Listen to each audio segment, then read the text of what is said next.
All right, welcome guys to the Problem Solver Politics live stream. We actually got a cool live stream set up for you guys. I am your host, Cardin Ellis with Cody the Oracle. Hey everybody, And we also have with us today one Heidi Briones, candidate for office for Congress from Oregon's 1st District. Heidi, what's going on? Hey everybody. Everything's going really great. Glad to be here. Yeah, and she's rocking her Problem Solver Politics hat. I think you were in the first wave.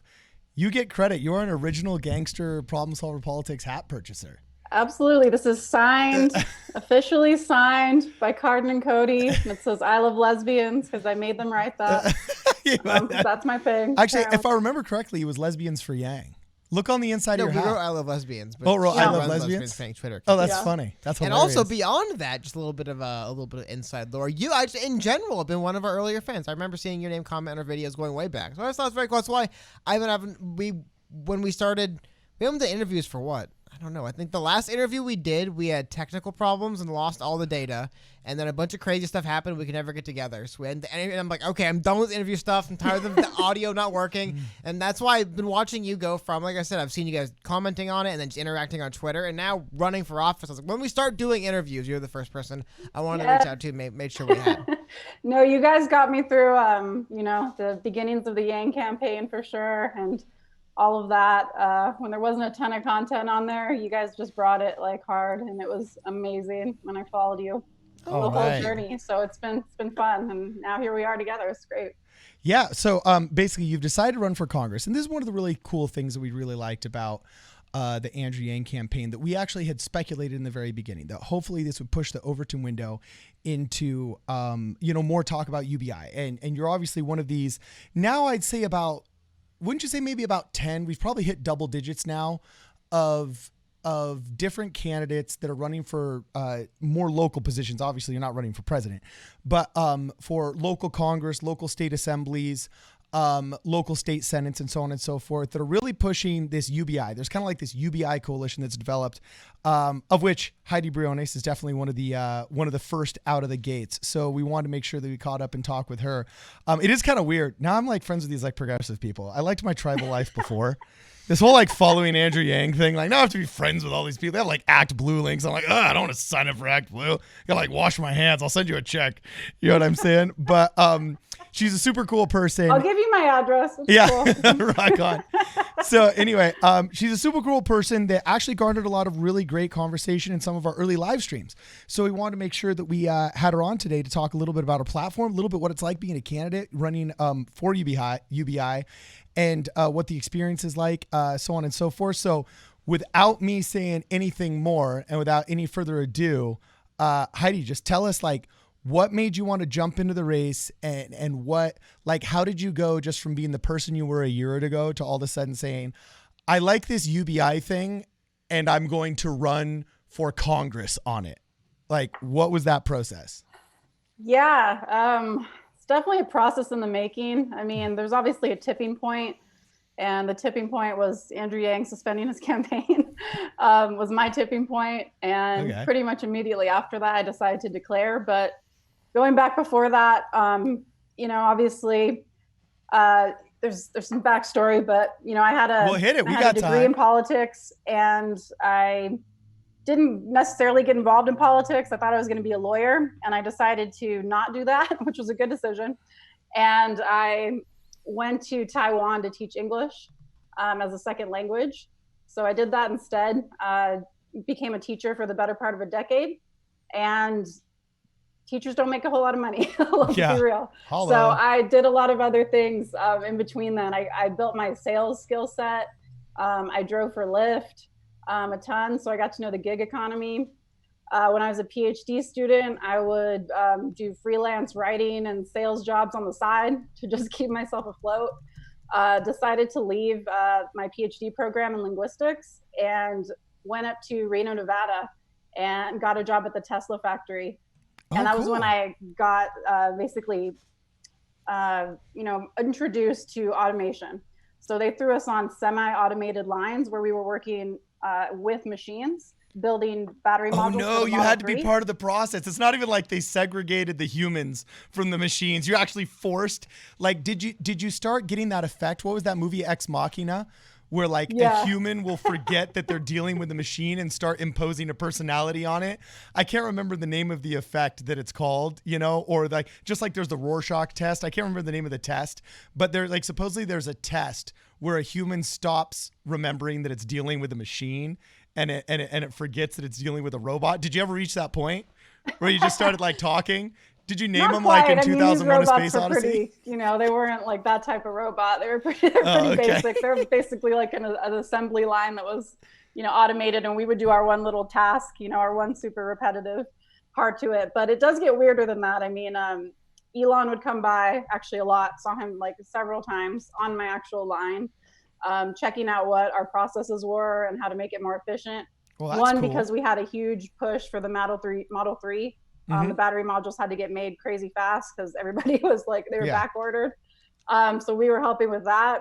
And then also so that he could make his automated lines run, because they were basically not running like he expected them to and smoothly. So they were basically taking feedback from us, from humans, on how to make their automated line work. So even crazier than that.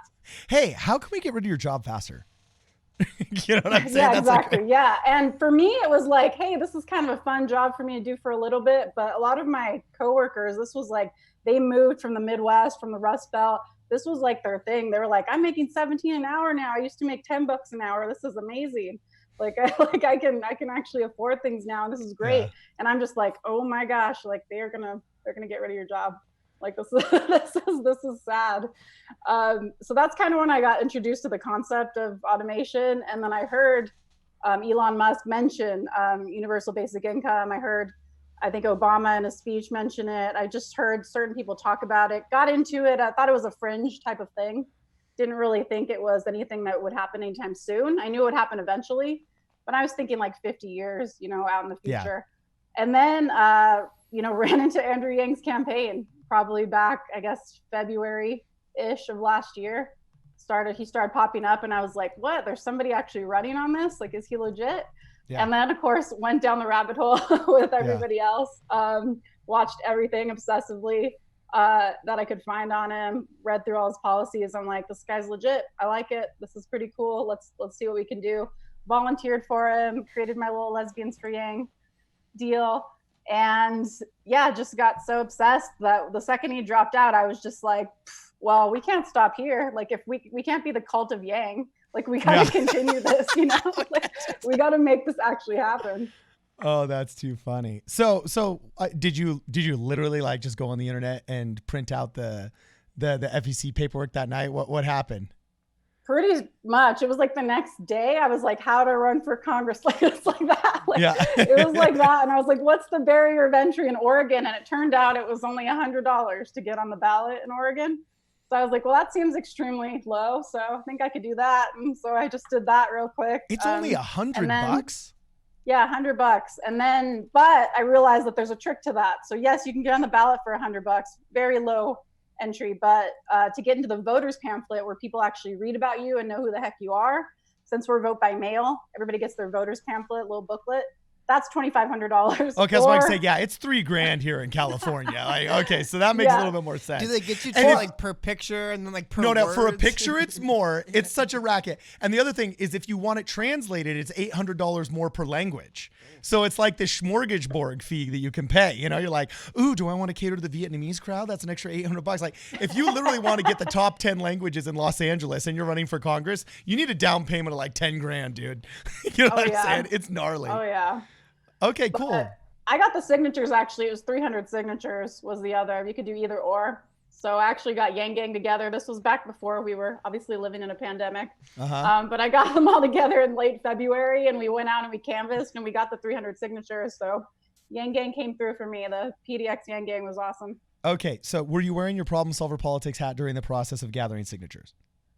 I gotta admit I wasn't. I was wearing a math hat. And I'm totally kidding with you. I totally kidding. The math hat probably gets you more signatures. In the I was not going to say. Probably a better idea. So anyway,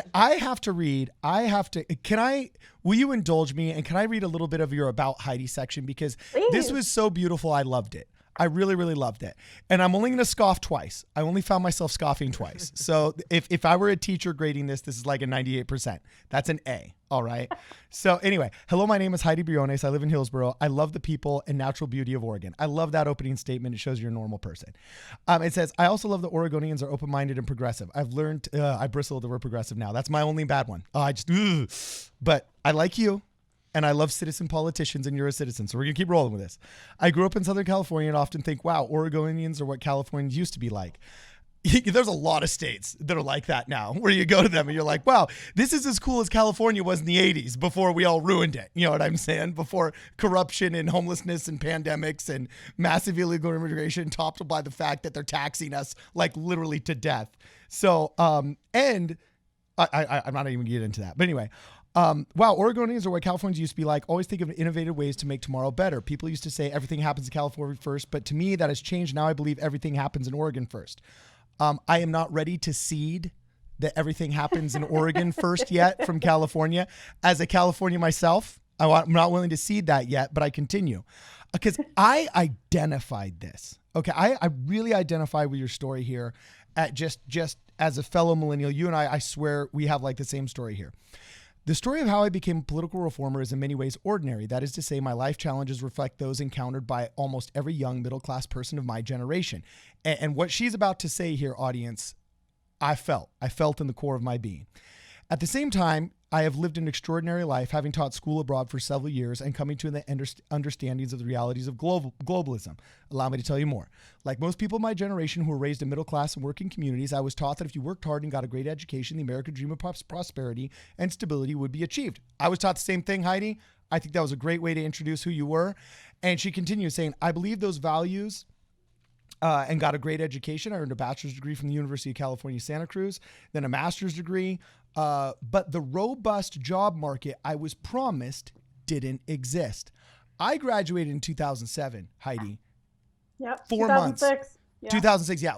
You, 12 months, me 6 months before the crash of 2008, which Steve Bannon says is probably the single largest, most defining geopolitical event, literally of our lifetimes, more than 9/11. And I actually agree with them. I actually agree with them.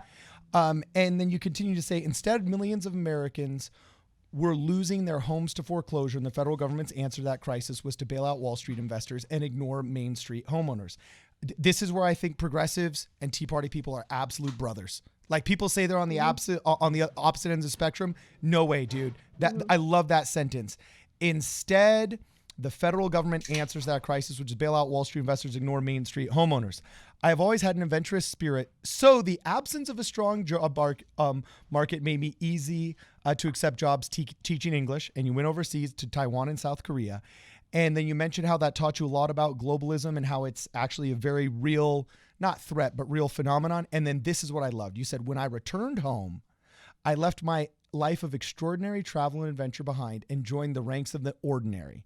In other words, the underemployed. Yep. Oh my gosh. I was super educated, you continue to say, and super experienced, but I still could not find a job that could help me pay my student loans and live in a decent and safe neighborhood. Screw the American dream of a dog, a picket fence, a hot wife, a sports car, and like a home on the beach. Like we're just asking for a decent a safe neighborhood with a decent home and being able to pay off your own student loans, and you couldn't get that. So I worked in my field in part-time jobs and low salary positions until I couldn't take it anymore. I joined the gig economy and drove for Lyft for several years, was self-employed as an English teacher, and still couldn't find the stability. And then you continue going on, you know what I'm saying, to just talk a little bit about your story and what made you jump into the Yang campaign and things like that. But I absolutely love this because I think how pathetic our leadership is that we have an entire generation of smart people like you. Like me and Cody, we're smart enough to start a freaking YouTube channel, get 20,000 followers, and build from the strap of our boots. Your mic's not on. I'm about to say, is it an insult to say we're smart enough to start a YouTube channel? Or is that like a... Well, no, I'm just saying, like we're not just some dude with a blue Yeti microphone with a USB port into his laptop, where you're staring up at his nose hairs. What's wrong with that? It's horrible. The production value is horrible. That's basically where we are with just a few more steps. I know. I have much more pride of that in my channel. Okay. I take much more pride of that in my channel. But at the end of the day, our leadership is so stupid that you have full-blown or grown millennial males that are very talented like me, wildly underemployed for a decade of their life. While my grandpa was practically losing fingers working for the railroad, getting all of his Social Security, by the time he was 18 years old. I mean, he was married with 3 kids by the time he was 25. I hadn't even graduated with 40 grand in student debt yet. And then you got somebody like Heidi, who's super smart, lived abroad, speaks multiple languages, graduated from the Banana Slug University. That was your first bad call. But no, I'm just kidding. I'm totally just kidding with you. But anyway, I mean, she's got a freaking master's degree. And then she's going out and doing a job market, literally propped up by a bunch of boobers who our entire lives said, oh, you got to go to college. You got to go to college. Yeah, for what? So I can graduate into your freaking economy that sucks and does nothing for me and expects me to pay back loans that you didn't have to pay. You talk to the lawyers that are the senior partners in all of these law firms, and they graduated from UCLA Law School with $1 grand in debt, or else it was free. Now you graduate from UCLA Law School and you're $140K in debt. Anyway, I'm talking way too much. This is an interview with Heidi, not with me. So I just got to say, Heidi, mad props. I want you to go into details on your story, but mad props for this About Me section. I completely identified with that. And it's the leadership that has screwed us and created an entire generation of talented people like you that are underemployed. I want to know exactly how you intend to change that and what you're going to do. Because Andrew Yang himself said this city has a way of chewing up idealists and spitting them out. So what's the game plan? Absolutely. Yeah, I mean, it's not going to be easy. It definitely would be an uphill battle. I mean, it's not like Washington's going to welcome me with open arms and be like, yes, please come in with your fringe UBI concept and not wanting to talk to any lobbyists. That sounds like what we welcome. Yeah. So yeah, obviously it'll be difficult. It'll be really awesome if some of these other candidates can win, at least, have a few so that we can build a coalition so that when we actually, are writing bills, we can actually work, to get these things passed. I'm totally open with working across the aisle, obviously, and, doing the hard work that it'll take to flip some of the Republicans to UBI. And it would be even better if some Republicans, such as Dan Larson in Montana, if those type of Republicans can get into the Senate. I haven't heard of any running in the House on UBI yet. That could be wrong, though. I'd have to look up that UBI caucus website. But if we can build a coalition, it's going to be tough. But I think that we can get it done, especially post-COVID-19. Now that it's actually, the Overton window has definitely shifted. I think that it's going to be a topic of discussion. And I think that people that come in with UBI as their message, I think they're going to have to listen to us, and we're going to have strong demands, and we're not going to be career politicians. Everybody in the UBI caucus that I know of, is focused and mission driven, and we'll figure out a way that we can get it done despite the obstacles that will be ahead of us. But I think if you build a strong coalition, you're willing to work across the aisle, you can do some pretty amazing things, especially since Andrew Yang shifted the window for us. Well, actually, I just thought of something in this interview that I'd never thought of before. Okay, so the Tea Party rose up. You know what I'm saying? Here, type it to me. I couldn't hear what you said. The Tea Party rose up, and, they put a bunch of candidates in there, and they tossed out a bunch of, establishment guys and so on and so forth. But then they were just considered like far right and pigeonholed with Republicans. And of course, then you kind of have the rise of the progressive movement, especially much more high profile over the past 3 to 4 years, where they were able to toss out in the Democrat Party a bunch of high profile guy that was actually going to be the next Speaker of the House. You know what I'm saying? But they're still considered like far left. We never actually have had a truly bipartisan coalition of young people. Like if there were a UBI caucus and you could say like, yeah, we got 3 Republicans and 3 Democrats from 6 different states. Yep. That's small, but that's really powerful. You know what I'm saying? Especially in an era of a generation. I come from a generation where everything is partisan. And if you don't think so, just watch the news about coronavirus. If you're a Democrat, you believe that it's America's fault. And you know what I'm saying? Like Trump started it somehow. And if you're Republican, you think it was a biolab in Wuhan. You know what I'm saying? Like you can literally lead the headlines and see the exact same press releases yield two completely different results. So that'd be really interesting. So I got two questions from that. Have you been in contact with any other UBI candidates? Mm-hmm. And also, what is the people's reaction when you go out there and you're like, hey, I'm a candidate that's really trying to push this UBI? Do people just look at you dupified? What's it like? Yes. So number one, yes, there's actually a UBI caucus. I believe if you Google it, you could probably pull it up, and it is bipartisan. It was started by a guy in California, Ryan Blevins, who did run for Congress. He didn't make it, but he started the caucus, which is nice. You can actually look up and see all the people that are running on UBI, and there's mostly Democrats, but there's some Republicans there. So we do stay in contact. We have, multiple group chats that we're in. We have personal conversations. I personally work really closely with, Dan Larson in Montana, who's a Republican running for Senate on UBI, and his team. I've talked to them a lot. So we definitely have those relationships. And even though we can disagree on a lot of things, it's okay because we really, really agree on UBI and we're willing to do whatever it takes to make it happen. So that's, one side of it. And I totally forgot the second part. Oh, the second question was, so like now that you're running for Congress, I mean, I've helped guys run for Congress before, and you show up to a bunch of really boring events, and you're just surprised. You're like, are these 8 crusty people really the decision makers for who endorse? You know what I'm saying? The X, Y, or Z county, Republican council or whatever, or you know what I'm saying? It blows your mind how crappy some of these councils actually are. We envision like, a fully functional FEC elected group of individuals and public servants. And then when you show up, I mean, it's worse than a retirement villa. You know what I'm saying? So what's it like when you go to a lot of these events and things like that?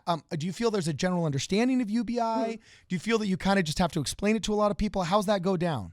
Yeah, well, unfortunately, I've been mostly campaigning during coronavirus. Oh. I haven't gone to too many events with the crusty folks.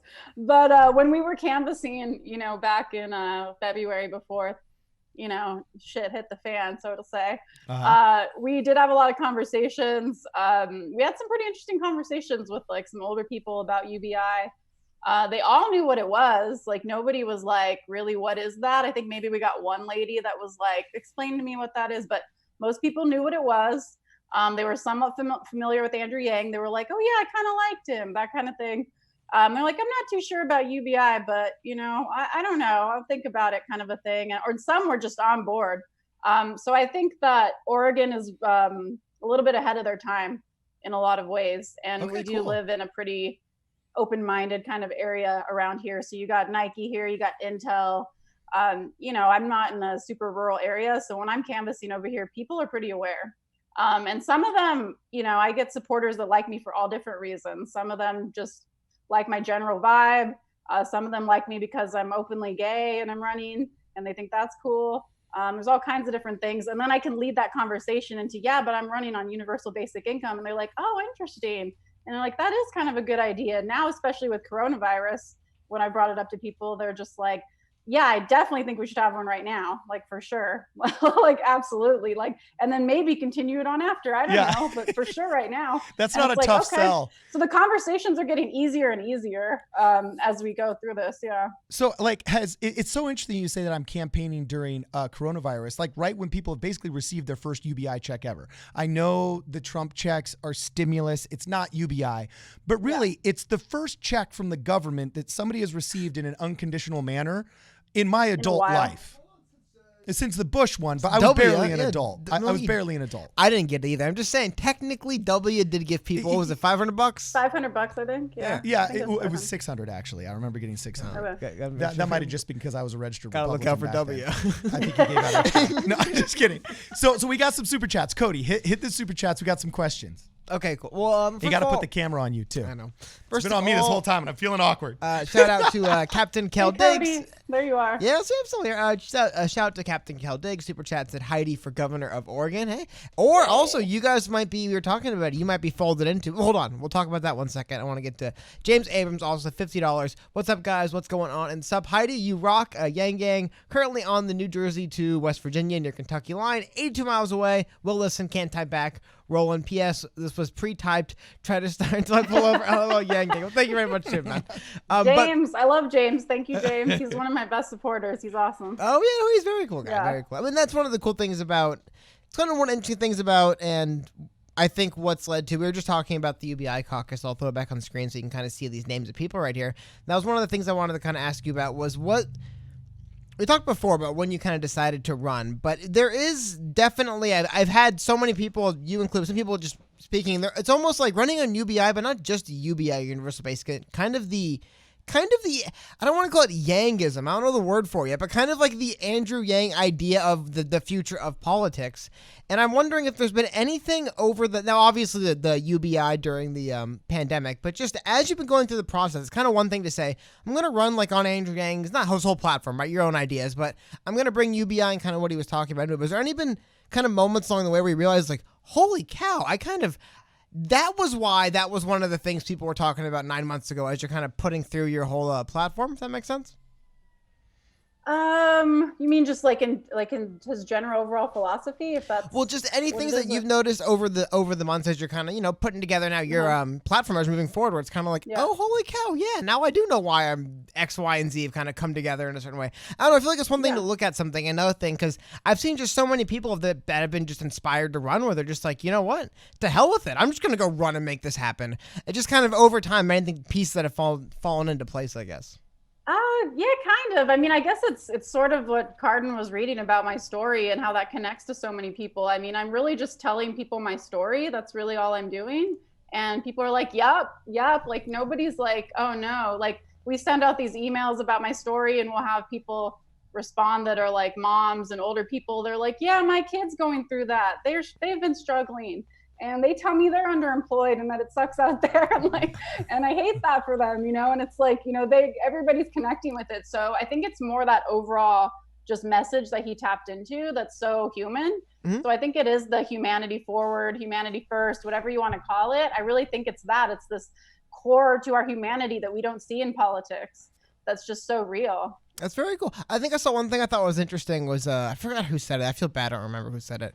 Hopefully it wasn't you. I'd feel really bad if I forgot it was you who said it. But someone brought up, it was something Andrew Yang had done. We're talking about something, and someone's like, oh my God, who let like an empath run for president, right? Like who let somebody like who actually feel that humanity first kind of start run for president? So I think it's really cool you say that. So the second thing I want to ask you about, one thing that's interesting for you guys, you're up in Oregon, and Oregon actually has been, I think, since 96 predominantly vote by mail. I mean, the idea of voting by mail has been just how things that you mentioned before. Everyone gets their booklet, so it's different. But has there been any ways? Obviously, it's interesting for you because it's like your first campaign you've run. But kind of, what are some of the interesting ways you've had to pivot into now learning how to? Because there is no playbook, I don't think, for how to campaign during a pandemic. You can ask somebody, well, what should I do? Yeah. Well, go knock on doors, go shake hands, go kiss babies. Can't do any of that. Has there been anything you've kind of noticed, like, okay, this is working, aside from doing podcasts and stuff like this, where it's kind of like, I don't know, how do you pivot during the pandemic, I guess, running for any office? Yeah, I mean, luckily, it all sort of is a perfect storm because most of my volunteers are Yang Gang and they actually do better over digital. So I think it might have been harder to motivate them to like get out and knock doors with me because they're not like the typical like progressive like grassroots bunch necessarily. They're more like, I'm on the internet and I'm gonna help this. So we've done a ton of text banking, which has been one of the number one things so far that's worked very efficiently for both fundraising and voter outreach. And then also we've done Facebook ads that are performing really well because my message was just so timely. Like I was talking about this before it happened. So literally now I can be like, hey, wouldn't it be cool if you had somebody in Congress that was proactive and had thought of these ideas before like this all went down and we already had UBI and we already had like these things set up. Wouldn't that be nice? And it comes from a very genuine place and people can connect with that. And they're like, that person makes a lot of sense. So I think that, harnessing the Yang Gang's talents and getting them involved digitally, and they've made me graphics, they've helped me with my website. They've helped me set up text banking, Facebook ads, videos, editing, all kinds of things that they've helped me do. I mean, if you saw the video that Andrew Yang retweeted where I was calling for volunteers, I mean, that got like 30,000 views. That was a pretty good one. So Sweet. I think that, we've been able to harness it really well. So I think it's going really well. I mean, it's kind of tough because there's no polls or anything or real data, but so far we have a really good response. Well, that's the other thing I was going to ask you is obviously you're not a Democratic establishment candidate. And I don't know necessarily what the demographics of Oregon's first district are. Pretty blue. Pretty blue? Okay. So, solid blue, solid Democratic, yeah. ugh. No, I'm just kidding. Oh, good. It gives a chance. It's better than a solid red. Yeah, exactly. Well, no, it's just that oftentimes more fun districts, like our district is actually pretty fun because it's 37 registered Republican, 37% registered Democrat, and then 20 some odd percent registered independent. So it's a fight every election. If you're in a spot where if you're 20 years ago when we were solidly red, if you were a Democrat in our town, it sucked. You know what I'm saying? Because you just knew you're going to lose. Yeah. So the other thing is, so your area is mostly blue, which means there was already somebody lined up to run in this race. And it was either an incumbent or else it was somebody who is, already been in the party, already been an establishment player. Well, we have it right here. Like, what's your biggest competition? Suzanne Bonamici. Oh, sorry, I apologize. I stepped on your answer. Yeah, Suzanne Bonamici. Yeah. Okay, so are you getting flack from the establishment for running? Are they just ignoring you as a fringe weirdo candidate? Like what's yeah, like literally what's going on? Some flack, like we've gotten some weird emails where people are like, "How dare you run?" And then I had some weird guy that found me on Twitter and then found my email and was kind of mildly harassing me for a second for running against an incumbent during coronavirus. He's like, "How dare you run against a Democratic incumbent? She's trying to do things for our district during coronavirus." And I'm like, she hasn't done anything. She's been in there 8 years, and that's why we're struggling. Why wouldn't I run against her? Come on, that's ridiculous. I'm primarying her for sure. Come on. So, what are your main arguments against the incumbent candidate? Is it just hey, they're sitting on their duff, not doing anything, or what's? There's that. She's yeah. I mean, mostly it's just. I mean, she's been in politics for 13 years. Most people that I talk to that don't like her just say she's very blah, doesn't really do anything. They don't vehemently hate her. A lot of them, some of them do. If they're very far left, they might just vehemently hate her because she's a corporate Democrat. She takes corporate PAC money. She's not afraid to take corporate money and all of that. And she just kind of coasts. So a lot of people are just kind of over it when I talk to them about her. My beef with her is that she's on the, I believe it's called Space Science and Technology Committee. Okay. And she's never once mentioned job displacement by automation that I could find. And she's literally on the technology committee. So that's very disturbing to me because even if she wasn't pro UBI, you got to have that on your radar. So that's what I'm talking about. And that's also one of the biggest, most heavily automated areas. I've been to these factories. Yeah. Our district is one of the #1 defense districts in all of the world. In fact, Buck McKeon, our old congressman, was head of the House Armed Services Committee because every major factory for Northrop, Boeing, Rockwell, JPL, all that is in our district, okay? And when you talk to these guys and they build a new factory, I've known a lot of these executives that are in a lot of these different firms. And one of the first things they did was they talked to Ford and GM and the major automotive producers. And they said, hey, we're going to build a factory to build the F-27 whatever airplane, And they said, what recommendations do you have for us? And 15 years ago, these executive friends of mine were saying, yeah, their first recommendation was go robotic. Whatever amount of money you have to invest into robots, it's more worthwhile than HR. And we have to have at least 40% of our assembly line be human beings. And let me tell you, that 40% costs us more than all the robots combined in a decade between getting sick, lawsuits, union violations, sexual harassment allegations. The #1 bit of advice that the automotive industry had for the production of its cars, giving to the executives of the defense industry in manufacturing their airplanes and their drones was get rid of the humans. You know what I'm saying? So if you're having an opponent who's not recognizing that the largest industry, at least in my district at that time, besides maybe entertainment and Hollywood, you know what I'm saying? That the largest industry, their primary recommendation from GM and Ford is to automate, then that's just a huge dereliction of duty. Either that, or it's just mondo naivete from a rich corporate Democrat who literally like is just detached. Yeah, probably more of the detached thing is the vibe I get from her. She seems like a nice lady. She just seems like nothing wrong with her. She just seems like a typical rich corporate Democrat, to be honest. I think I looked her up, and her husband's a judge, some kind of high-level judge, and she's got like a $6 million net worth, which is like 6 times Andrew Yang's, I think. Wow. So That's I mean, good. she's, you know, she's pretty cushy. She's got a nice little setup, and she sees it as a career, from what I can tell. And she cruises on through and gets tons of money. She's got like $400K cash on hand. Wow. You know, and I've got whatever I have, 4K. So it's just like, you know. So are you making headway? That's what I was going to ask. I mean, there's plenty of people that have come from behind it. I've seen so many success stories of people where it was just like, this was the time and this was the place to make change. Our own district. You know, our own district. I mean, Katie Hill, before she ended up being a disastrous, you know, the campaign was you're better. in Katie Hill's district. Okay. Yes, Yeah, the campaign was better than perhaps. I don't know if I call it a the district job. until we get somebody reelected. I just call it our failed state. Was you it know, like Jank? Did Jank run there? yeah, You tried. yeah, we. Oh, okay. We're Same in the with clown car. Same with Papadopoulos, who went to Papadopoulos. jail for not ratting on Trump or something. I don't know what he went to jail for something. I don't.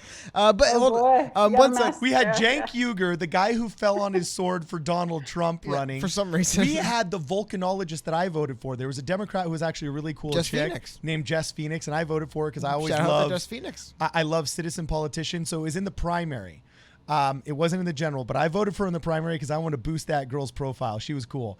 And then, yes, we got Cenk, we got Papadopoulos, and then we got Katie Hill, the only girl that's actually had an ethics violation landed against her. Well, from the House. but she didn't run. Running actually, we're not going to get in 25th. Yeah, But hold on. One thing on something like this line of question, I want to ask you something because you would be running to represent Oregon as a congressional representative. What is your stance on the recently formed Western States Pact that would encompass California, Oregon, and Washington? Because someone was asking in chat earlier, it kind of ties in. Someone asked about Cascadia. Yeah. Well, this would be kind of like it'd be the Western States Pact because you wouldn't get Canada and you would get all the way down to the southern border of California. But because part of the reason why this is being formed is to help reopen the states, and someone asked something in the chat about what your stance and kind of our stance in general on reopening the country now is. So I wonder, would that be something you would support just in office? Because right now it's coming as a big thing, obviously, is the states. Would you support states deciding basically across the board when they should be reopening as opposed to a federal reopening or the inverse? I know it's kind of a big question, but I just mean because we're seeing stuff happening like California, Oregon, and Washington making their own little pact and saying, we'll reopen when we're ready. Thank you very much. So I'm just wondering your thoughts on it. Yeah, that's a tough one. I think that if the states are doing a good job and they know the data and they're actually testing people and they can actually be like, hey, we're ready, like this is our curve, then I think that that should be their right. But if they're literally doing no testing and they're like, woo, let's just go, then I think that's a little irresponsible. So I think we have to look like kind of state by state and situation by situation and look at actual data and be like, cool, you've tested 0 people in the last 30 days. That's a problem. Like you have no idea what's going on. Mm-hmm. So I think it's not as simple as just like, yeah, let them do it or no, don't. We got to look at this more pragmatically. I think it's more complicated than that. All right, very cool. So then, and then also, so in general, do you support the idea of the Western States Pact encompassing? Because we would be brothers in arms, so to speak, in the Western States Pact. We will fight for Miss Briones in Oregon. My candidacy for the president of Cascadia right now. I will run. It's president as soon as we open it up. No, that'd be awesome. That'd be dope. I mean, obviously, I lived in California, so I'm used to talks of like, we should secede, or there should be NorCal and SoCal, and then I lived in Santa Cruz, which everybody talked there all the time about being their own country. We're like, we're just going to be our own country. And I'm like, shut up. Like, there's no economy here. but so I lived in lots of places like that, but I got to say it would be epic. I mean, what if we had a high speed rail from like LA to Seattle or San Diego to Seattle, that would just be amazing. And it would be the most kick-ass country ever. So I definitely support it in theory, and I'll definitely run for president of Cascadia. Pragmatically, I don't know how it would happen, but yeah, I support it. I support Cascadia. That's very cool. That's funny. The Republic of Cascadia. Now, here's the interesting thing, though. If she were now the first female president of the Republic of Cascadia, and first of many different types of presidents. Yeah, I was like to say, well, then she'd have beef with that Marcus guy that had sent that open video to the Islamic Republic of Iran. You have to be careful about the and declared himself the future president of California. So what if from Cascadia there was a secession? Cal-Exit, not of California, of Cal-Exit. Oh, of Cal-Exit. Separate story. I'm sorry. No, he said, I am the future president of the new Republic of California, the independent Republic of California. It's a separate story. That would be, Let's go. I guess. I'll run against him. Let's go. That would be one of your first, I guess, one of your first actions as president of the new Western States Pact to stop California from then seceding again from the Western states. There was one thing to secede. Like, we've had enough of this now. We're seceding again. But then I guess just to get back in a little bit more serious. In general, I want to ask, because I'm wondering what has been going on for you as a candidate? Because I'm sure, generally speaking, they would organize. There'd be some state and local level events that a candidate like yourself would be appearing at. I mean, there'd be all kinds of things coming up in the next few months. You'd be trying to go spring festivals and stuff.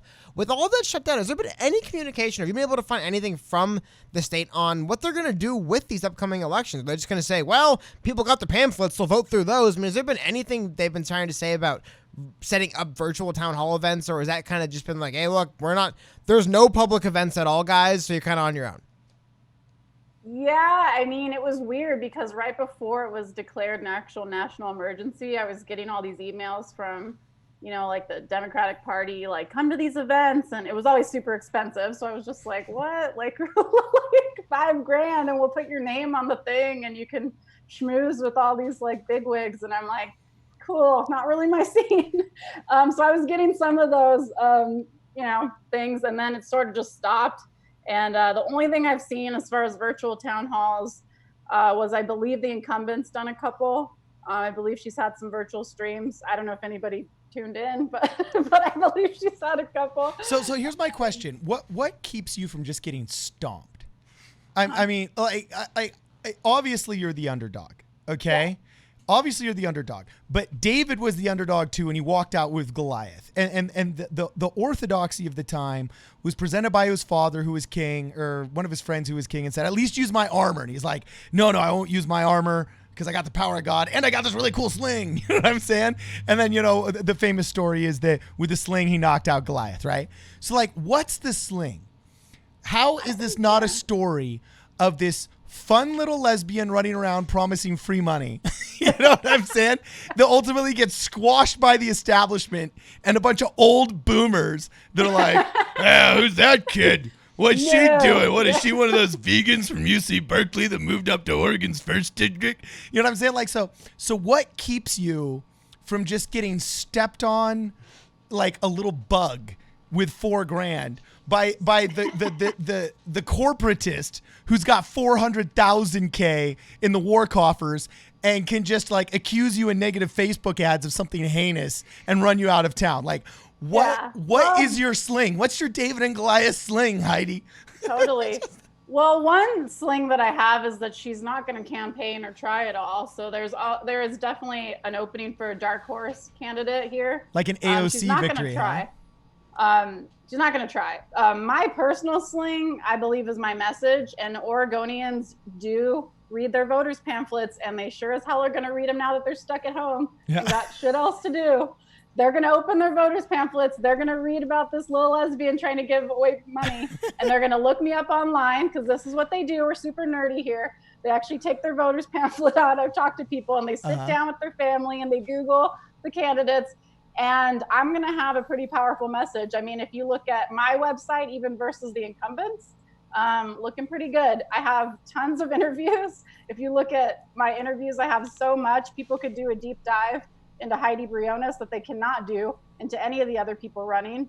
I do have 2 other people running against Bonamici with me, I guess. Okay. We've actually talked a ton, and we're kind of building a coalition among the people to take her down. Oh, wow. So basically, they're going to look at the people that are running, and they're actually going to sit there and have the time and have an informed decision. And they're going to see a lot of cool stuff about me and really jack all about everybody else. So I'm basically, my sling is my message, and my sling is, unfortunately, the situation that we're in, giving people that time to actually do that research that they normally will do times 10.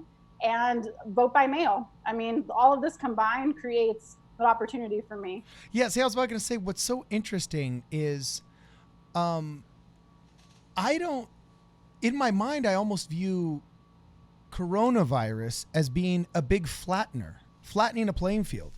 Because no matter how much money you have to go out and hold a big rock concert, you know what I'm saying, with this, band that shows up and you have this big free event that just happens to be conveniently across the street from the registration. You mean like the Strokes? Yeah. Bernie Sanders. Exactly. Like, I mean, we had a big one over here where there was that big one in Detroit where Kanye West did it for Barack Obama in 2008. Sure? Oh, yeah. It was like 10 years ago. Like one of the biggest political rallies ever. Kanye West was the headliner, and it just happened to be conveniently across the street from like 50 voter registration booths. You know what I'm saying? It was crazy.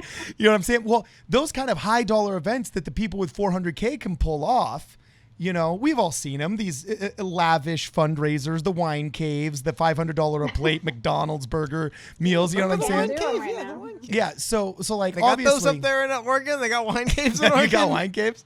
Well, there's a lot of wine in Oregon, so yeah, they probably have a wine cave somewhere. I guarantee it. Yeah. So I view has coronavirus really been kind of a flattener? Because now, no matter how much money you have, you can only spend that money basically on Facebook ads. Facebook ads, yeah. But at the end of the day, those Facebook ads just drive traffic to a lot of these sites that show you who the candidates are, and ultimately you end up just looking them up on their website, and that's a big equalizer. That's a great equalizer. So has coronavirus kind of equalized the playing field, or do you feel that people with more money still have a big advantage? Like, I know you've never run a congressional campaign before, so you don't have anything to compare it to, but like, has it changed any of your strategy? Do you feel like something's working? Like, how has coronavirus actually affected that? I mean, yeah, the data that we have shows that what we're doing is working, both from Facebook ads and text banking. So far, very effective. And I think, yeah, the fact so many different factors have leveled the playing field. And the fact is that people, realize how fragile our economy is right now. And they realize that Congress hasn't done crap about it, including the incumbents that have been in there for a better part of a decade. So I think that I'm relying on them to think. And I have a lot of faith of the people in my district. They're actually pretty savvy as far as the conversations that my volunteers have had. So basically, we can still reach them in their homes. I have phone banking that I'm getting set up this weekend. We're going to call everybody. I have some dope Facebook ads dropping when people get their voters pamphlets. I have some ads dropping about how I'm a proactive candidate and your incumbent is not. All right. I have some really cool ads dropping that people are going to see, and she's not going to do any of that because she doesn't think anybody's a threat. And that's basically what levels the playing field, is that now people that are savvy, know the internet, can actually make some cool videos, put them on Facebook and have a strong message. That those type of candidates can win now. I mean, not that, obviously this is a horrible thing. A pandemic is not anything you would ever wish, but maybe it'll spur this movement. Maybe it'll get all these like younger, savvy, internet friendly candidates into office at the perfect time where we can actually get in and make a difference. That's the best possible scenario. So we'll see. I could definitely get smashed, of course, just like normal. It could just be like a normal year.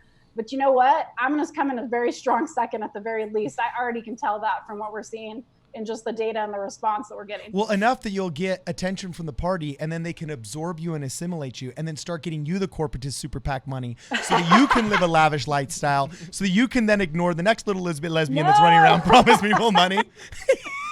No. That's not what I want to do. I don't even want to be a politician. I want to get the policies passed and go home to my wife. So we got some super chats. Cody, want to hit them? To those and then you brought up something I want to take a look at in a second too. So really quickly, I want to give a shout out to Jay Watt. He said had to unjoin due to COVID. Once things get going, I am back, baby. Think Cardinal like my enthusiasm, even though my favorite, Mr. Oracle. Go Heidi, even though I am in Montana now. Oh, hey, I think we got people running on UBI in Montana. Yeah. Vote for Dan. Yeah, about to say, pick a state. There's somebody running on UBI. We're going to make that happen one way or the other. That'll be the end of this legacy. We'll have one in all 50 states. I don't know if anyone, I guess, technically, oh no, Tulsi isn't running. I mean, Tulsi, you can go to Hawaii, right? You got it in Hawaii. You got people running on UBI, but I think Tulsi said she's not running for office anymore. Anyway, though, I'll say, remember AOC came out of nowhere, indeed, and people in Oregon actually read weirdly. That is true. So actually, two things I want to touch on. Oh, sorry. First thing you brought up earlier, that your website is better than Mrs. Bonamici, and I agree. I just pulled it up, and I definitely agree. A big thing. Oh, I have to move it so you guys can see it. I do miss the bow tie, though. I will say it was nice seeing this 2009 YouTube logo. I've not seen this YouTube logo in, man, a very long time. So it was very nice seeing again. So I thought that was funny. But then in a little bit more seriousness, one thing I thought was really interesting, and kind of as he pointed out, and it's what I've really thought I've seen as something moving forward that could be interesting. He brought up I'll make sure I get the name. I always forget people's name. Jay Watt, thank you. Brought up the idea of AOC. Now, one thing AOC did win with was the assistance, not the assistance of, but well, actually she won heavily with, but there was a group called Justice Democrats that was trying to get progressive Democrats in office. What I'm trying to say is, I definitely think that is what Humanity Forward I kind of envision being for. Like I said, Yangism isn't an actual policy platform to run on, but UBI, I guess, would be the thing. And I'm just wondering if you've had any contact with them yet, if they've reached out to you yet. Because you seem exactly like the kind of candidate that's like, that seems like, to me, the wheelhouse. They should be endorsing people like you running across the country. I'm just wondering if you've heard from them yet, or what's going on with that. Yeah, I've been pretty much very vocal on Twitter about, like, Andrew endorsed me. What's the deal? Like, are you guys going to put out a questionnaire? For Humanity Forward, your number one priority says getting us into office. What's up, dude? So I've been, pretty active in, being the squeaky wheel on that one. So are they coming through for you? Like, you were slaving away for the Yang campaign. You think that the littlest he can do is throw you an endorsement bone. That's exactly the kind of candidate I imagine they endorse him. I'm like, man. So he hasn't come out for you yet? He hasn't come out swinging for you yet? Well, what they did is, of course, he's like giving me some shout outs on Twitter, which is nice, but like I need something official, obviously, Yeah. But what they did is he retweeted that video that I made for the Yang Gang. And then, his spokesperson, Eric Sanchez, was in like my DMs and we were talking and he was like, let me know what else we can do. And I'm like, dude, I need an official endorsement. That's what you can do. And then it was really funny because literally that night they put out their questionnaire and they put it on their website, like apply here. And everybody was like running over there. I was up like in the middle of the night, like typing it up. So I have applied, for endorsement by Humanity Forward. I signed their pledge. And I told them, yo guys, like my primary is coming up. And if I win, there is no general. Like this district hasn't been Republican since 1975. Oh, it languishes in sin. Ugh. I just keep going. Yeah, but that means that if I win my primary, it's over. Like, it's not like I'm not going into a general. Like, there's no time to wait. You can't like endorse me after the primary. I'm gonna be like, cool, thanks. Like, would have been nice to have your support. Like, exactly. Hey, you know what? Speaking of though, much like AOC, once she won her primary, she basically won her district. So yeah, I definitely really hope they reach out to you because this seems exactly the kind of race that they should be targeting. I'm calling up this Amy Murray and Christopher Christensen. That's the name. The Republicans running in Oregon first. I'm being like, the Republican idea, championed by Milton Friedman, passed by Nixon and by a Republican Senate in 1969, and then passed by the Alaskan pipeline dividend governor in what was it, 72, is now getting commandeered by the Democrats. Like, you guys need to freaking get your butts in line. They're sleeping. They're sleeping. You guys are sleeping on calling this. me a socialist somewhere, and they're sleeping on it. But yeah.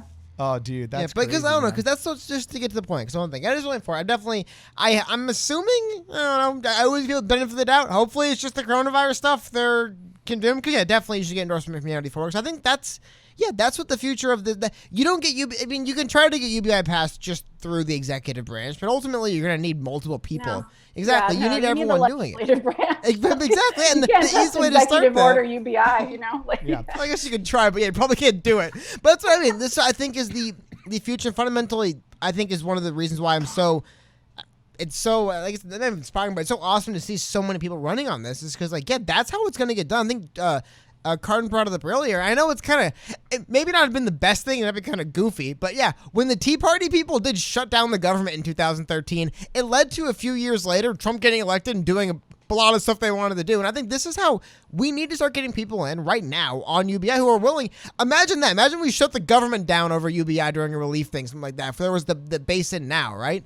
So I think this is the future of where you started. And I don't know. I really definitely, it's one of the reasons why I definitely want to have you on. I wanted you to talk. Because I definitely want to see people like you win all across the country. Because that's how we're going to start doing this. We need to start with getting a few people in office and few key parts to start, raising some hell and making some noise about UBI getting passed. Because, I mean, right now we've seen, I think it's Tim Ryan and a few others that proposed a short-term $2,000 UBI for people who make less than, I think, like $125,000 a year to last over the course of this pandemic. Which two things: one, I was walking by and he was actually on Fox News getting interviewed about that. So it means already we've seen UBI something they just discuss openly on the news now. Yeah, and everywhere. How much of that I think is going to really help people like you, and you in particular, but all across the country when it goes to the ballot. The biggest thing to me is, have you noticed a change? And I've done this myself a lot, where I will just say UBI to somebody, assuming they, of course, know that stands for Universal Basic Income. Have you noticed, though, any change in the short term of being able to say UBI to strangers and have them recognize what that means more? Because I've noticed a little bit of, it used to be I would say, people would ask me, who's Andrew Yang? He's the guy supporting UBI. And they'd go, oh, cool. What's UBI? Yeah. I'm just wondering if you've noticed that, just speaking to people in general, if that profile has been raised in your experience. Yeah, absolutely. I mean, literally, like the text that I send out mass to like everybody in the district is like, hey, I'm Heidi Briones. I'm running on universal basic income and universal health care and reforming our democracy. Do you support me? And they're like, yes. And it's right there, So people definitely know what it is and know about it. As far as UBI, it depends. I mean, I guess not everybody knows the shortened version of it, but I think if you say universal basic income, people get it. Or if they don't, honestly, if they're a progressive, to be honest, they're kind of like cool with it. Like they're not like against it. Like they might have some, they're like might be scared of certain things like, oh no, is it going to get rid of welfare programs? Or, that's the same arguments, but I haven't run into anybody really as far as Democrats that, super unfamiliar with the term or that hate it or that anything. So yeah, I've definitely seen that shift just from the conversations that I've been having. Very cool. Okay, then just the last few things here. I want to take all your night. I don't know if you want to fill it longer, please feel free, but I don't want to take all night up. But one thing, we have $2 super chat from Emily Kingsley, by the way, shout out, saying, I just donated and followed Heidi on Instagram. So very cool. And then, Emily, thank you so much. That's amazing. Of course, yeah, and all of you link in the description, people can find you. And then also, from Jay Watt says, what does Heidi disagree with AOC on? She gets viral. How would you and Heidi stand out from her? So I guess it's one question. Is there anything you disagree with her on? And then is there anything you see from kind of her viral playbook that you can maybe take? I think is what he's asking. Yeah, I mean, I see a lot of similarities between us kind of in our story, the epic, David versus Goliath win, taking down an incumbent, being in a solid Democratic district. And I told Scott Santens when I met him in Portland, I was like, I want to be like what AOC was to Medicare for all, Heidi Briones is to UBI, So in that sense, like, definitely. What do I disagree with her on? I mean, there's a lot of things. I think that she misses the mark on certain things. She's a lot more Green New partisan. Deal. Green New Deal. Taking over all homes. Green New Deal. Taking over homes. I'm not a fan of federal jobs guarantee in the way that they are. And, I was okay with the earlier instances of the Green New Deal that focused on a UBI. There actually was some early proposals that had UBI built in there. But I think it makes absolutely no sense to have federal jobs guarantee and Green New Deal without universal basic income. I just think that you're trying to propose a 1940s policy, in 2020. So I think that, they're just a little bit too much on the ideology side, and I'm a bit more of a pragmatist. Because at the end of the day, it's not a Green New Deal about environmentalism if it's dictating how we pay our citizens their economic income. Like, environmental legislation should be environmental legislation. Like, hey, let's keep less than 5 parts per million of mercury out of the drinking water. Not, oh, hey, let's introduce a federal jobs guarantee. Everybody get to work on this. Because then words no longer have any meaning. Like, they honestly, if pieces of environmental legislation have tacked into them a bunch of economic mandates about how we pay our citizens and convert our entire economic system into basically centrally planned socialism a la 1920s, Prussia and Russia, then it's no longer green anything. It's an economic bill, not an environmental bill. And so anyway, we got a couple other super chats here. And then, guys, we got like 5 more minutes left with Heidi here. So any other questions you got for her, hammer them out. Any super chats you want to get out of your system, just throw them our way. Let us know what you got some questions for. We can keep going if you guys want to a little bit. We can. Cool. Well, I also do have to, I promise. You got to go. Okay, Carden actually has to go. Yeah. So anyway, Jay Watt says, Cody, you're my fave. Sorry, Carden. Dude, this is twice, Jay Watt, that you have expressed that Cody is your favorite. I don't know if you're trying to say something here, dog, but anyway, I'm just kidding. Hey, feel free to share your opinions on this channel. Unpopular, popular, don't worry about it, man. Just sharing whatever you're feeling right now. We want to hear it. Just share. Pro Cody or Carden for the poll up. Yeah, I'm almost that's I can tell you right now, that is a community post poll that I will probably never post because I fear the answers. You know what I'm saying? I absolutely fear the answers. Get some ones in the chat. Can we get some ones in the chat? So see, the only problem is us elder millennials and boomers, like, we'll be like, one's in the chat, what? You know what I'm saying? So that'll be a disproportionate representation of the younger part of our audience, Cody. So okay, cool. My last question for you here is, I've already asked you what's keeping you from just getting squashed. Asked you if you've been noticing that there's been a huge leveling of the playing field with coronavirus and so on and so forth. And the third is, what, like, obviously this came from a good place. I love how Ronald Reagan said, I never felt like a politician who was running for office. I felt like a citizen who wanted to help his people. So I always viewed myself not as a politician, but as a citizen politician. Okay. Do you notice that there is, like, do you feel there's actually a real path for you? Like, when you're going out there and you're talking with these people, are there any measurable quantifiers that give you kind of a specific hope? Because coronavirus is going to be so weird. Without having polling places that are physical, usually, at least in California, for example, we know that, okay, only 40% of the people vote on election day. And generally it's the Democrats that show up first. You know what I'm saying? And then the conservatives show up after they come home from work, and there's at least some predictability that kind of makes you think like, oh, okay, they're only 10% ahead. Oh, that's fine, because we usually shift 15%, and there's all of this apocryphal lore that exists in every district that supposedly claims to be able to add predictability to the system. But is there anything that you've seen that has made you think like, wow, like, I really have a shot of doing a huge upset here? Because without any of the usual events, like, Ronald Reagan famously got super famous and his star rose with his great speech at the RNC. And Barack Obama famously had his awesome speech at the DNC. You know what I'm saying? And there's all these kind of events that people can go to in which, if their star rises, they gain a lot of famosity and so on and so forth. Is there anything you have seen that's like a measurable quantifier that really puts a fire in your belly and makes you think, boom, like, we are really actually pulling off a David and Goliath here?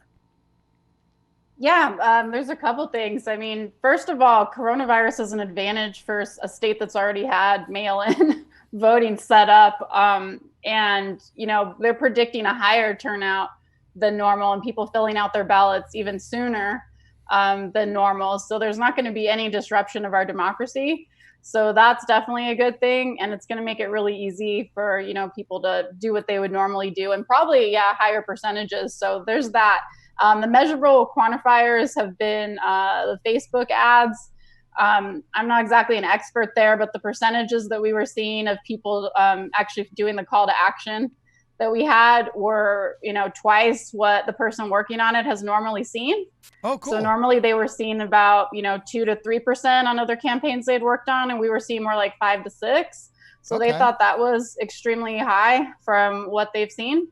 That was quantifiable. The other quantifiable thing was responses from text banking. I have a lot of experienced text bankers that have worked on other campaigns, other UBI campaigns in California.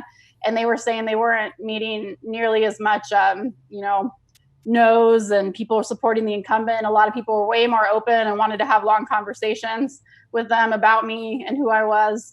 So that's a quantifiable thing that we have. We have the data on that. We have the amount of people that had said yes to put a freaking yard sign that says my name on their lawn after just talking to a text banker a little bit, or seeing my website, or watching a video on YouTube. Wow. We've have quite a bit of those going up, and I've delivered them by hand with a mask on and everything. It's super fun, and had people come out very excited to see me and like actually put it right on their lawn right in front of me. So we have some real quantifiable measures that it could be a large upset. Dude, and I'll phone bank for you. I'll call all the Republicans. And I'll be like, look, that dude, won't help. look, this is a blue district. Look, we all know just one election. At least get the UBI chick. You got to throw the UBI chick in there. Is it a closed primary in Oregon? Or is it an open primary? No, she Closed. said that it's a. No, it's closed. Yeah, it's Oh, it's not traditional an closed primary. Yeah. Oh, okay. So you have to be a Democrat to be able to So vote perhaps for it the would Democrat? be indeed a little bit better to reach out to Democrats. Okay, fine. Dang it. Then I'll be like, But just to the I'll be like, point, look, you I made thought a it was- mistake registering for Democrat, and you've been voting wrong your entire life, but now you have a chance to make You're good re- by voting for re-register. Heidi Briones.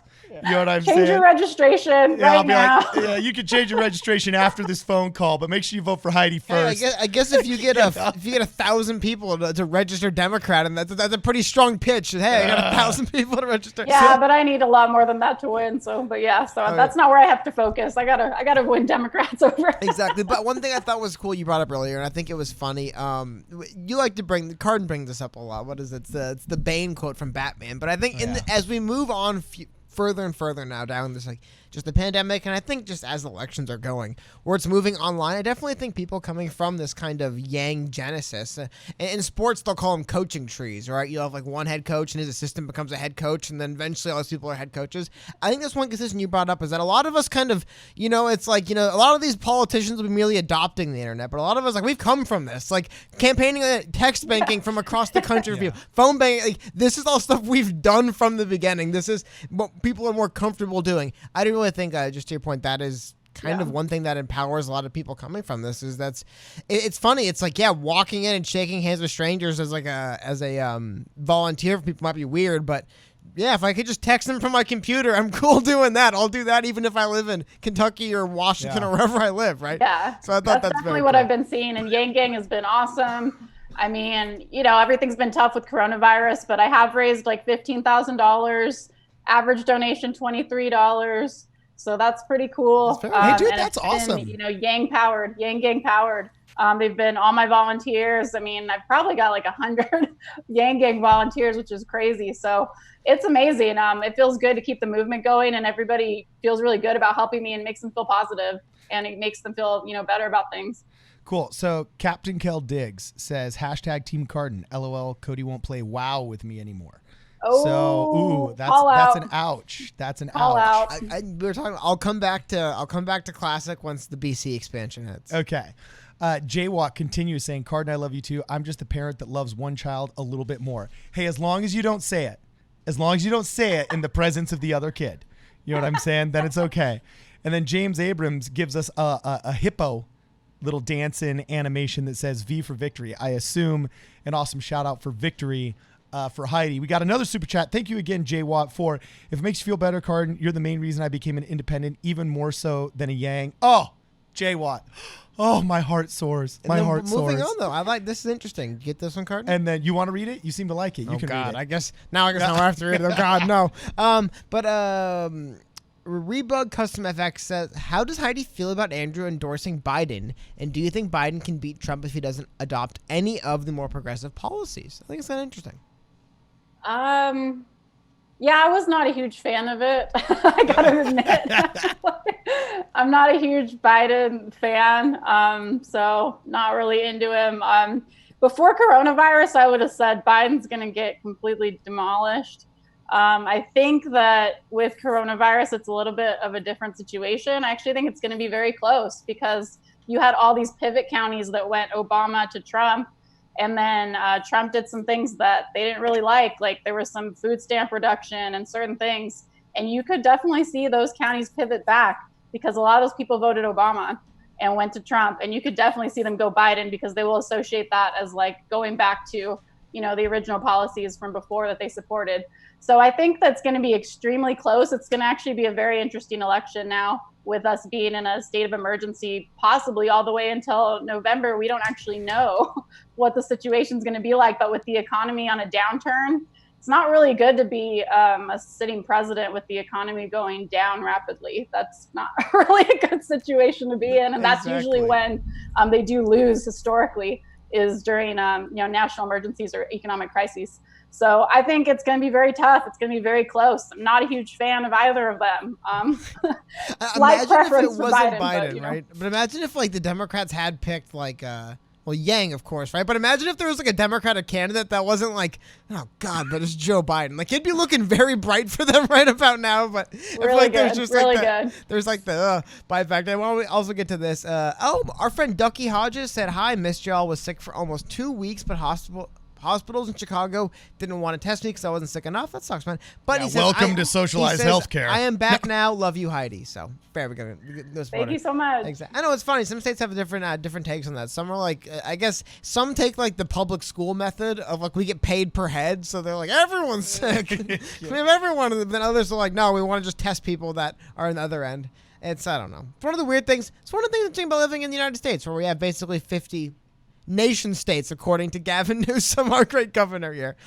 So now let's move as we rise up. Is there any other just last things aside from, we talked about Joe Biden, we talked about Cascadia, we talked about the internet, but any things we can talk about that you definitely want to just kind of, I don't know, the floor is yours, I guess, so to speak, here at the very end. Yeah, is there anything that you ever like feel people you never have a chance to say? Yeah. Like I've helped people run campaigns before. Any underrated animes? Any? No, actually, I do have one question before the deep one, so you can think about it. Is a part of your campaign in Oregon to get rid of that infernal 55 mile per hour state speed limit? Well, I wish. I mean, I'm not running for visiting my family. So yeah, you're right. No, but you got to apply some pressure. I can't stand visiting my family in Oregon because it takes more time to get from the border of California to Oregon going 55 miles per hour than it does going up the 5 and breezing from not Reading. It's ridiculous. Yeah. It's ridiculous. But I couldn't even get them to put up a crosswalk like where I live. Like we have like a park literally right across from where I live. And no crosswalk. Like there's not you have to walk like basically like a quarter mile up this way to get to a crosswalk, and you have a beautiful park right in front of you, and there's tons of apartment complexes. And I wrote to the city, I'm like, dude, can you guys put a crosswalk? And they wrote me this like dissertation back on the study that they did that proved that they did not need to put a crosswalk up. And I was like, oh my God, you guys are so lost. How much did it cost you to do that freaking study? Yeah. like you could have just painted the lines and like we could have all moved on and walked across the street. So are you suggesting that big government is often a failure, especially in a localized format? Libertarians for Heidi Briones right here. She's converted. Okay, we got a couple more super chats. # Team Heidi. Thanks PSP for providing a platform. And then J-Watt also says, I'll be sure to tweet my signed PSP hat once I get my stuff shipped from Oregon to Montana. Yeah, I was that guy, LOL. So it looks like you got a fellow Oregonian going to Montana. And then you were going to say, is there anything that you feel that you never actually get to like communicate that gets lost in the process? What is that? There's a lot of things. I mean, one thing that's kind of cool is I did a podcast with the Young Republicans of Oregon, which was really fun. Cool. How's that? I was on that, and we talked about working together and bipartisanship. And at the end of the conversation, we started talking about like legalizing drugs and things like that. And she was like, well, I really agree with you there. It almost sounds like you're kind of libertarian. And I'm like, well, it's probably because I am. I'm a left libertarian. So I wish that, more people understood that, you can actually be a left libertarian, you can actually be for personal freedom and, smaller government and things that make more sense, less red tape, less bureaucracy, and still, be on the left. And that's where we can find commonality. So I wish that more people understood, that kind of place that we could find commonality with the right and the left. And we don't have to have these, false dichotomies anymore, where it's like, you're a socialist and you're a fascist or you're this and that. We just really need to find where our commonalities are. And I think that me being a left libertarian, that's something that, Yang was, in my opinion. I think that he was a left libertarian, and I've been waiting for that candidate my whole life. And this is our time. If you feel like you're kind of on the left, but you're also kind of a libertarian, I think that this is our time, and we could be that Tea Party-esque movement. So I think that this is a great moment in history, and I wish more people realized like how important it is and how we can actually get these type of policies done. All right, Cody, who was that guy that gave the epic barn burning speech from the floor of the New York Stock Exchange calling for a tea party? Who was that again? It was the Chicago Rick Santelli, exactly. But like Rick Santelli. that's what we need. We need like a non-cringe tea party from the Democratic side. I think that's what we need. Was Heidi Briones talk right now on Problem Solver Politics as she drank a Red Bull? I saw that Yep, Red Bull. Sugar-free. So as she drank the sugar-free Red Bull, calling for bipartisanship from the UBI caucus, is that our Rick Santelli? Was it? Who was it? Santinelli? Someone in chat's gonna be Yeah, like, was that her? Rick Santinelli or something? Yeah, so was that her Santinelli speech? Hey, time will tell, so to speak. Right? Time will tell. Okay, cool. It could have happened right here. Yeah, on Problem Solver Politics. it could have happened right here. So anyway, this has been totally awesome. Thank you, Heidi, for hanging out with us. Yeah, thank you guys for having me. This is a dream. I love it. Yeah, you stay on. Don't hang up, because as soon as we stop the live stream, we're still going to talk to you. Also, hold on though. Before please, I'll post the link in the descriptions. Yeah, let people know where to find you, where to get you on Twitter. You're By the way, you are only the second verified Twitter guest we've ever had in the show. So just want to make sure we remind people that you have to carry that to you forever. Make sure your obituary says verified on Twitter. 100 years from now. I had to hustle butt to do it, and it was like 2 days before Twitter decided they weren't verifying political candidates anymore for whenever. So I figured out how to do it, and then I did it real quick, and they actually verified me. It's pretty awesome. Hey, got it all on top. Yeah, please let people know where to go find to Heidi2020.com. It actually redirects to my new website now, but you can still use it. You can go to Heidi2020.com. You can check out my policies, my videos, my other interviews. Donate if you feel inclined. If you can't donate and you've got a little bit of time, you can always sign up for text banking or phone banking, and we'd love to have you. Happy to talk to anybody on Twitter too. Definitely follow me there. I'm super active. And if you follow me and then you're active with my posts, then I'll definitely follow you back, and we can DM and chat about whatever you'd like. So totally open. All right, awesome. We're going to provide links to all of this in the description. Thanks everybody for hanging out. This is Problem Solver Politics. We will see you guys in the next video. Boom. All right, I think that went well. Yes, that was a lot of fun. That was awesome. Dude, awesome. Oh, yes, thank you for hanging out with us.